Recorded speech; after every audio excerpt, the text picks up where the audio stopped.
श्रावण मसरे वर्षा ढाले भक्त खाली गोड़े आसुना ना जोता ना छता किसी नहीं खाली गोड़े बाबा नाम धरिक डाकी आसुँच केते वर्षा केते पवन खाई खाई आज पानी ढाले सब परिवार जिते दुख कष्ट थी ये दुख कष्ट मेटापी बाबा डाकी डाकी से खाली गोड़े वर्षा झड़ी आसवे आसुँच इमितिकी चली कथा। ओडिशार शैवपीठ मानक मध्यरे एक प्रख्यात शैवपीठ आरडीर बाबा आखंडलमणि पीठ। श्रावण मासरे बाबांक पीठरे साधारण भक्तों भिड़ सहित काउडी भक्त मानकर प्रबल भिड़ देखा मिलता। मु 22 वर्ष धरी पानी भार नौ मनर जहाँ मोर माने 12 वर्ष काल बहुत प्रकार चेष्टा कर डॉक्टर मैंने छुआ पिला किसी होना यही पानी भार नौ मोर गोटे पुत्र होती आम बहुत बाबामणि को मानुचु जिते घर रंधा हो गोड़े बाड़ी जिते कष्ट हो आम खातिर नक जिते वर्षा पानी हो तथा आम पानी भार नौ विश्वर मंगल बाबामणि सब प्रकार साहय कर आम जिते कष्ट हो जिते अनुभव हो जहाँ भी आम पानी भार नहीं आसू। मंदिर प्रशासन तरफरु श्रावण मासर पूजार्चना पाई मध्य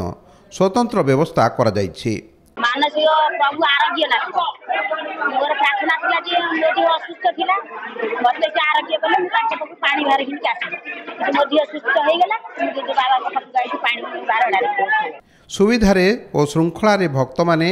बाबा आखंडलमणि को पूजार्चना और दर्शन करिवा पाई सेवक माने मध्य तत्पर रहिछन्ति। देवदेव महादेव से जल प्रिय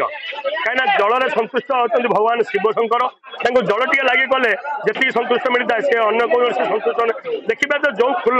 जोटा आम अपराज कर दुदुरा फूल अरग फूल से प्रभुंर सेवार लगे जहाँकि देवदेव महादेव स्वयं हलाहल विष पान कर जहाँकि जो श्रावण मास श्रेष्ठ मास कहीं कही ना समस्त नदी नाल उन्नति पुष्करणी सब रजस्वला था ये रजस्वलार मुक्ति पाइबा कि भाव में रजस्वला मुक्ति है प्रथम जल महाप्रभु देवदेव महादेव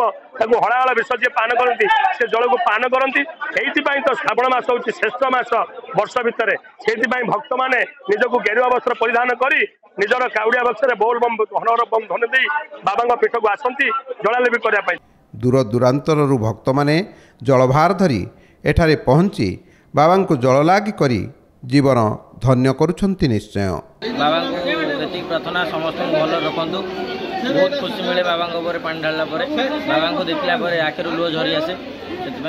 बाबा पाखक आम